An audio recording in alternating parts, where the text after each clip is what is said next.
The Nintendo Switch is well on track to become the best-selling console of all time, selling over 146 million systems and 1.3 billion games as of Nintendo's last official update back in September. It's also the longest running piece of Nintendo hardware, surpassing the almighty NES. And even as the Switch approaches its 8th birthday, there are still many more amazing games that are on the way. Welcome everyone, JK here, and this is Joy-Con Gaming. This is a channel for Nintendo enthusiasts, or enthusiasts if you will. If you're looking for the latest leaks, rumours, or digs at other content creators, then you're not going to find it here. We just focus on the fun stuff. So we'll be covering Nintendo history, fandom, and games. Speaking of games, let's look at next year. So we'll start off with 5 games that have been confirmed as coming out in 2025, 5 that have been confirmed as coming to the Switch, but we don't still have a release date or year, and finally 5 games that are on my wish list that I think are quite likely to come out given Nintendo's history.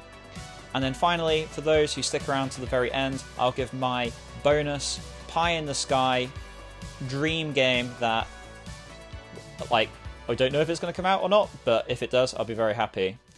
So stick around for that.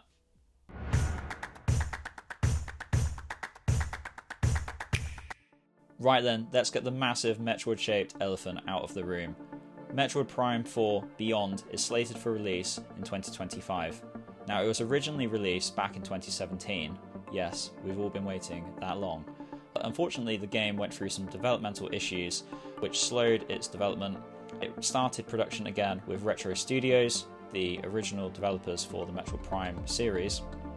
And earlier this year, Nintendo treated us to a brand new cinematic trailer for the game, and it looks absolutely stunning. Not much is known about the story so far, but it looks like it will involve Sylux, who is a rival bounty hunter and antagonist in the Metroid Prime series, who is well known for his hatred of Samus Aran and the Galactic Federation. The trailer was very action-packed, featuring humans and space pirates and Metroids, and it also showed beautiful sweeping shots of a rainforest planet to explore. We're all hoping it's going to be that perfect balance of isolation, immersion and action that we all love, so we're on the edge of our seat to see what excitement and new features await for us in the beyond. The next massive game on our list, confirmed for 2025, is Donkey Kong Country Returns HD. Now, this is actually the 3rd time that the game's being released, but with such a huge install base on the Nintendo Switch, and Donkey Kong being a big focus for Nintendo next year, with theme parks and more, what better way to celebrate? This will actually be the first time I'll be playing the game. I'm quite new to the Donkey Kong franchise, surprisingly, even though my channel is named Joy-Kong, so DK inspired. I completed Tropical Freeze earlier this year, and I've recently started playing the Game Boy games on the Nintendo Switch online service, and I'm absolutely loving them. I'm looking forward to this new title, and I know I won't be the only one looking forward to jumping into this for the first time. I also know it's, really beloved by fans, so I'm sure even if people have played the game already, they won't mind picking it up again. Although the price is a point of contention for some people. Next up, we've got another remake, but it's a massive one for the JRPG fans out there. It's Xenoblade Chronicles X. Now, Xenoblade Chronicles X launched on the Wii U back in 2015 and has since sold over 8.8 million copies to date. The Xenoblade franchise is now more popular than ever, and it just makes sense for Nintendo to bring this over, as it will complete the lineup and make the Nintendo Switch the definitive way to play Xenoblade series. I actually have never played a Xenoblade game, however, I was lucky enough to get Xenoblade Chronicles Definitive Edition recently for my birthday. As you can see, it's still sealed, so looking forward to opening that later and getting stuck into the game.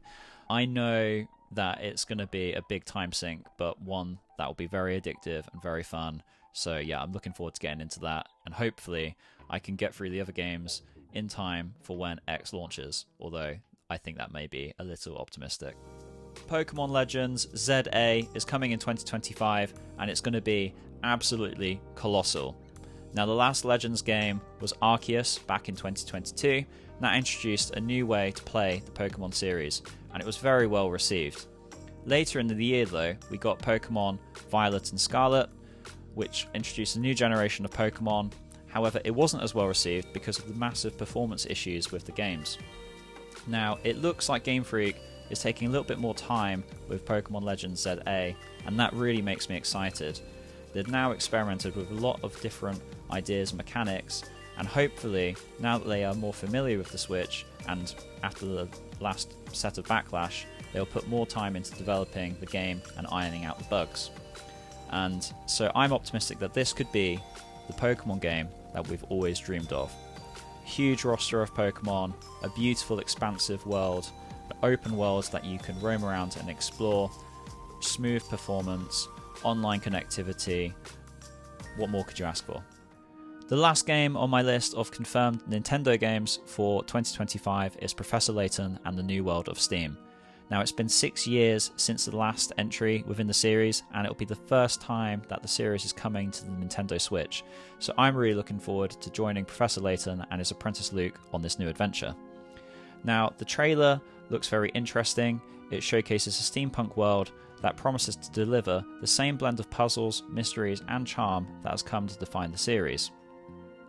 The New World of Steam looks like it will bring a fresh wave of innovation and gameplay to the franchise, while still maintaining the core elements that have made it beloved to many. The art style for this game is very beautiful, the storyline is always interesting, and the puzzles are just damn right addictive. So I think this is a really good title to come out on the Switch, because it's going to add that much needed variety in the puzzle genre to Nintendo's lineup. Now we're going to look at 5 games that have been confirmed as coming to the Nintendo Switch, but yet haven't got a release date or a release year. Now, given that Nintendo has already said they'll be announcing their new system before April 2025, I think it's very likely that the successor system could land later in 2025, and therefore these 5 games that have been announced but haven't yet got the date are probably quite likely to drop, because the Switch has got a massive audience and we're moving on to a new system, so it makes sense that they would drop then. Let's take a look at them.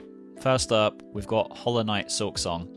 This game, every time I look online, everyone's talking about it. There's so many jokes about we're never going to get Hollow Knight Silksong, or we're going to get GTA 6 before Hollow Knight Silksong. Yeah, it just shows how popular the franchise is and how much people want it. It was announced as coming to the Switch back in February 2019, and since then the only thing we've seen is a trailer which dropped in 2022 at the Xbox and Bethesda showcase. Now, the game is still confirmed as coming to the Switch, and everyone's looking forward to it, and I think next year is probably the most likely time that they will do it. The game will feature a new main character, Hornet, so we can look forward to new gameplay and a new story, and the visuals that we've seen in the trailer back in 2022 look absolutely stunning as well. Next up, for the JRPG fans, we've got Genshin Impact. Now, this was announced as being in development for the Switch back in 2020. We've not heard a lot since then. However, back in 2022, it was reiterated that the game is definitely still coming for the Switch, and therefore I think the most likely time for it to drop will be in 2025. Now, Genshin Impact is a very popular game, it has a beautiful anime-inspired art style, and it has deep JRPG mechanics. So people who are fans of Final Fantasy or Xenoblade Chronicles will really enjoy this game. And yeah, I myself am looking forward to it when it finally drops. Right then, do you like aliens? And do you like indie games? Do you like retro themes? And do you also like pinball? If you answered yes to all 4 of those things, then you're going to love Xenotilt. Xenotilt is exactly that, an alien retro-inspired pinball game from the same guys who created Demon's Tilt. Demon's Tilt, as you can probably tell by the name, was a demon-inspired retro pinball game that's already available on the Switch, and is proven very popular, especially with me.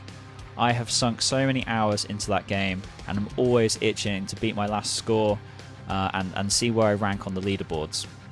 The Xenotilt developers haven't yet given us a release date and year for the title, only that it's coming to Switch. However, given that the Switch is going to be at the peak of its popularity in 2025, I think it's quite likely that we'll see the game drop then. Next, we've got a lesser known title that I am personally quite excited for. When you go on the Switch eStore and look at titles that are coming, you'll always see this one at the bottom of the list, and it piqued my curiosity and I looked into it. And that's Thief's Shelter, which is a point and click horror investigation game. It's a crowdfunded title, It has a cool art style. It's been in development for a while. We haven't yet got a release date, only that it's coming to the Switch, and I'm hoping that it's going to drop in 2025 so I can see what this game is all about.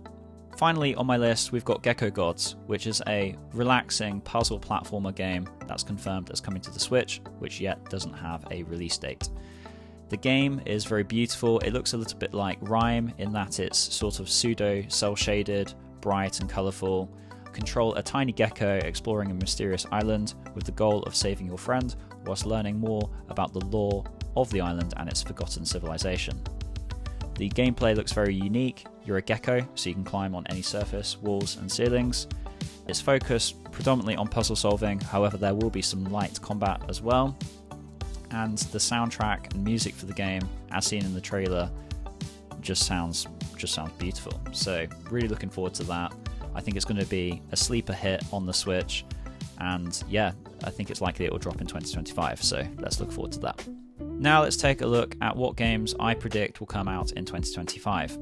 Now 2025 is going to be an absolute massive year for Nintendo, because they've already announced that the Switch 2 or Switch successor will be announced by Nintendo before April 2025.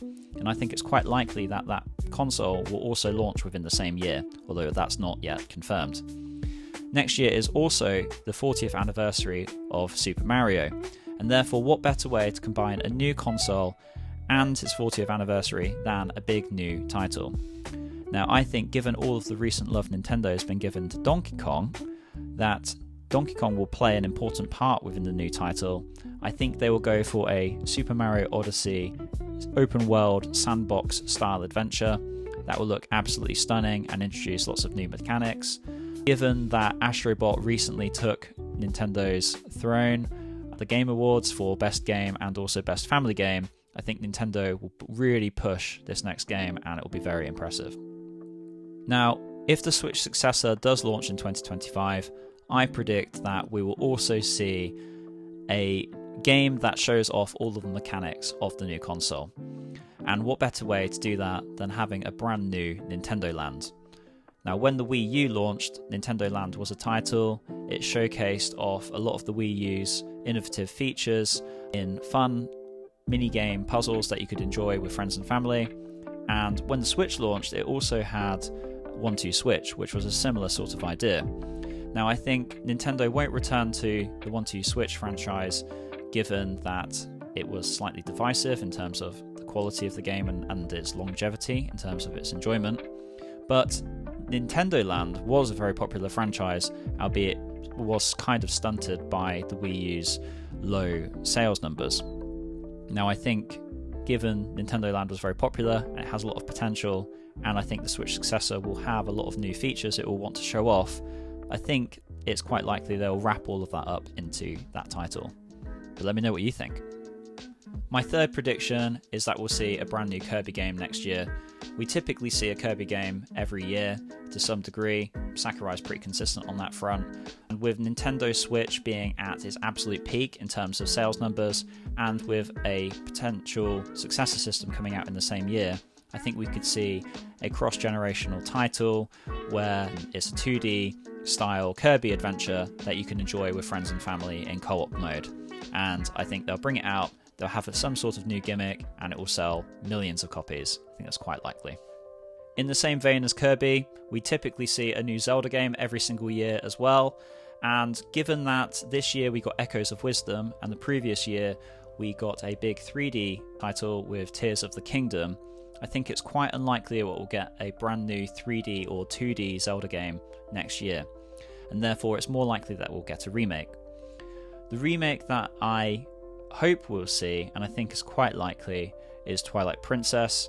We saw Twilight Princess HD release back on the Wii U, and I think given that it's already there in HD, it wouldn't take much on Nintendo's part to update it for either the Switch or the successor console, or both. I think Twilight Princess has a more aging art style. It doesn't age as well as titles like Wind Waker, and therefore I feel like they'll want to release that one first to get that out of the way. Also, it features lots of motion controls, so with the drawing of your sword or aiming with the bow, or the hook shot. So I think that would be a really good title for them to bring out. And of course, Nintendo needs a big holiday title, and what better game than a new Mario Kart. Now, I think they could call this Mario Kart 9, or it could be Mario Kart X, because they might count the mobile version of Mario Kart as 9, or maybe their Remote Control Car edition, which they brought for Switch. Either way, I think that's going to be a big focus for the holidays. Mario Kart is the #1 selling title on the Nintendo Switch. It's a great couch co-op game, so at Christmas, when people are spending time with friends and family, it's the perfect game. We already know that they've been working on it for some time. It's going to look absolutely stunning, and I think they'll introduce a lot of cool new mechanics as well. We didn't actually get an original Mario Kart game on the Switch. We just basically saw 8 released again as a deluxe version, and then with the recent DLC packs. So I think people really do want a brand new, impressive Mario Kart title, and it will be the right time to do it. So yeah, watch that space. I can't wait for it. Let me know what mechanics you think they could add that would really spice things up. Right then, now it's time for our community section. This is the point in the video where I celebrate the amazing community of Nintendo enthusiasts that we're growing across our platforms. We drop content on X, Facebook and Instagram every single day. Nintendo facts, pictures of my collection, or just joining in conversations about the latest Nintendo news. So if you don't follow us on those platforms, make sure you do. And now we're dropping videos on YouTube every single week. So yeah, if you've enjoyed this video, it's our first one. Make sure you subscribe to the channel, hit that like button, and yeah, just leave a comment about what you've enjoyed about this video or what content you would like to see from us in the future. Right, let's get on to the community section. So our player of the week is Jeremy Martinez. This is just where we give a shout out to one person who we've enjoyed talking to.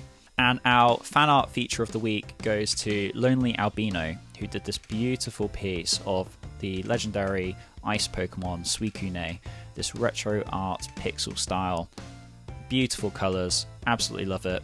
Big shout out to them. I'll put a link in the description so you can look at more of their artwork. Right then, that wraps up our first ever video. I've really enjoyed it. I hope you have too. Thank you for watching all the way to the end. Got a lot more content planned that's in the works, so look forward to that. Before I go, please let me know in the comments what game you're most excited to see in 2025. I've been JK, this is Joy-Con Gaming. I'll see you in the next video, and until then, keep sharing the joy.